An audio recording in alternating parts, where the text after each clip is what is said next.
Hello friends, welcome back to my channel Karthik Telugu news. Friends, ఇవాళ వర్షాలకు సంబంధించి మరొక ఇంపార్టెంట్ అప్డేట్ న్యూస్ అయితే రావడం జరిగింది. దీని గురించి మరిన్ని విషయాలు ఈ వీడియోలో తెలుసుకుందాం. వాయువ్య బంగాళాఖాతం దాన్ని ఆనుకుని ఉన్న ఉత్తర ఒడిశా, పశ్చిమ బెంగాల్ తీరాలపై బాగా గుర్తించబడిన అల్పపీడనంగా కొనసాగుతోందని ఏపీఎస్డీఎంఏ వెల్లడించింది. ఇక దీని ప్రభావంతో మేఘావృతమైన వాతావరణంతో పాటు కొన్ని చోట్ల తేలికపాటి వర్షాలు కురిసే అవకాశం ఉందని వాతావరణ శాఖ పేర్కొంది. ఈ తరుణంలోనే ఆదివారం మేఘావృతమైన వాతావరణంతో పాటు 1-2 చోట్ల భారీ వర్షాలు ఉన్నట్లు వాతావరణ శాఖ పేర్కొంది. అల్లూరి, పోలవరం జిల్లాల్లో కొన్ని చోట్ల తేలికపాటి నుంచి మోస్తరు వర్షాలు, మిగతా జిల్లాల్లో అక్కడక్కడ తేలికపాటి వర్షాలు కురిసే అవకాశం ఉందని అధికారులు వెల్లడించారు. గంటకు 40 నుండి 50 కిలోమీటర్ల వేగంతో ఈదురుగాలు కూడా వీచే అవకాశాలున్నాయని ప్రజలు అప్రమత్తంగా ఉండాలని సూచించారు.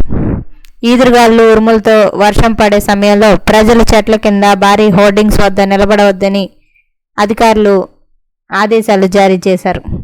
సో ఫ్రెండ్స్, ఇది అప్డేట్ న్యూస్. మరిన్ని అప్డేట్స్ కోసం ఛానల్ సబ్స్క్రైబ్ చేసుకోండి ఫ్రెండ్స్. అలాగే పక్కన ఉన్న బెల్ ఐకాన్ క్లిక్ చేసి వీలైతే ఛానల్కి లైక్ అయితే చేయండి.